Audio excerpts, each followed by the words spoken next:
Hello viewers, আসসালামু আলাইকুম। আজকে আমি করে দেখাচ্ছি চুকাই ফলের চাটনি। তো এর জন্য আমি নিচ্ছি চুকাই ফল।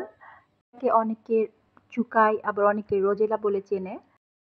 তো চুকাই ফলটাকে এভাবে খুলে নিতে হবে, পাপড়িগুলো ছাড়িয়ে নিতে হবে। তো এই পাপড়িগুলো দিয়ে মূলত চাটনিটা হবে। আর পাপড়িগুলো নিয়ে বিচিটা আমি ফেলে দিচ্ছি। এবার দুটো শুকনো মরিচ আমি ভেজে নিচ্ছি। এটাকে ভেজে গুঁড়ো করে নিব। আর দিয়ে দিচ্ছি সর্ষের তেল কিছুটা। তো এটা পরিমাণ অনুযায়ী কতটা চুকাই ফল আপনি নিচ্ছেন সেই অনুযায়ী। তো চুকাই ফলগুলো দিয়ে আমি এটাকে তেলের সাথে ভালো করে মিক্সড করে নেড়েচেড়ে দিচ্ছি।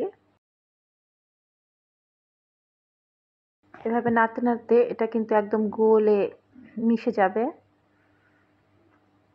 এবার দিয়ে দিচ্ছি আমি সেই শুকনো মরিচ গুঁড়ো করা। আর দিয়ে দিচ্ছি লবণ, হাফ চামচের একটু কম। আর এখানে সিরকা দিয়ে দিচ্ছি 3 টেবিল চামচ পরিমাণ সিরকা।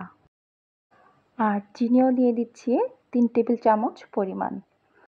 যদি আরেকটু মিষ্টি পছন্দ করেন তবে সেক্ষেত্রে আরও 1 টেবিল চামচ পরিমাণ চিনি বাড়িয়ে দিতে পারেন। তো এটাকে ভালোভাবে নাড়তে হবে, অনবরত নাড়তে হবে। অনবরত নাড়তে নাড়তে চিনিটা গলে যাবে।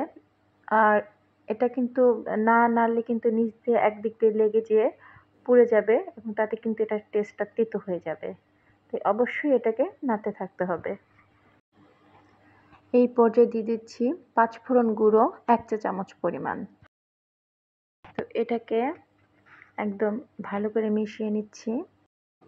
আমি এখানে প্যাকেটের গুঁড়ো 5 ফোড়ন ব্যবহার করেছি। তো আপনারা যদি আস্তটা ব্যবহার করেন সেক্ষেত্রে একটু ভেজে গুঁড়ো করে নেবেন।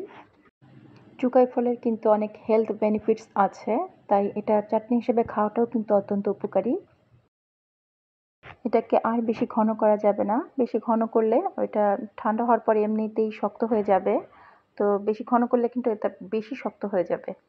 তো এরকম একটু ঢিলা ঢিলা অবস্থায় এটাকে নামিয়ে নিতে হবে। তো এটাকে আমি এখন নামিয়ে নিচ্ছি। তো এই ছিল টক ঝাল মিষ্টি চুকাই ফলের চাটনি। তো ভালো থাকবেন। আল্লাহ হাফেজ।